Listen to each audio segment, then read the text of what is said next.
पंचभूताओं की शक्ति है, हर तरफ देश की भक्ति है। तुम उठो, तिरंगा लहरा दो, भारत के भाग्य को फहरा दो, भारत के भाग्य को फहरा दो। हर घर तिरंगा, जश्न आजादी के 75 वर्ष पूरे होने का। तिरंगे के रंग में रंग कर देश मनाएगा आजादी का अमृत महोत्सव।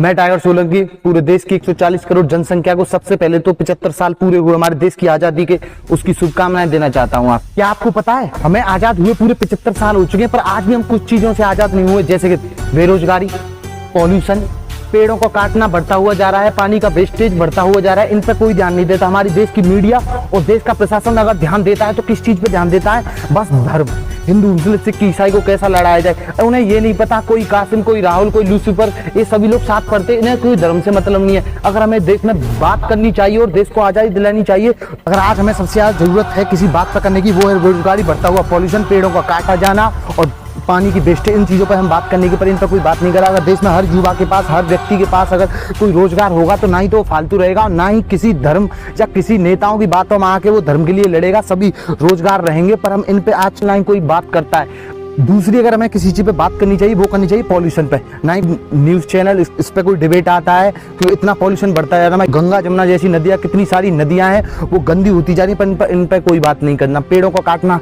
दिन पे दिन बढ़ता हुआ जा रहा है, खेती की जमीन कम होती जा रही है, पानी का वेस्टेज बढ़ता हुआ जा रहा है, पर इन पर कोई डिबेट नहीं करता। इन पर डिबेट किसी को करना है। अगर इन पर डिबेट किया जाए तो हमारे देश में जो पॉल्यूशन बढ़ रहा है ये रुक सकता है, खेती की जमीन कम हो रही है वो रुक सकती है। सतगुरुदेव ने भी एक मिशन चलाया था जिससे खेती की जमीन को हम बचा सकें। पानी का वेस्टेज बढ़ता हुआ जा रहा है, ये होता है, पर हमेशा ये नहीं होता कि सिर्फ सरकार की गलती रहती है, उसमें कुछ हमारा भी फर्ज बनता है। हम पेड़ों को काटने से रोक सकते हैं, पानी की वेस्टेज रोक सकते हैं इस छवि में। तो देश, भारत के देशवासी होने का नाते हमारा ही फर्ज बनता है कि इन चीज़ों पर हम ज़्यादा से ज़्यादा देश की पब्लिक निकल के आए और पानी का वेस्टेज बचे, खेती की जमीन बचे, पेड़ों को काटने से बचे, जिससे हमारा देश इन चीज़ों एक ना एक दिन आजाद हो पाए। तो इसी तरह मैं आप सभी से यही आपसे सिर्फ इतनी प्रार्थना है कि आप देश को इन सभी चीज़ों से, पॉल्यूशन, वेस्टेज और पानी और पेड़ों को काटना, इन सभी से भी एक दिन आजाद कराएं और देश का साथ दें, भारत सरकार का साथ दें। जय हिंद, जय भारत। #हर घर तिरंगा, भारत माता की जय।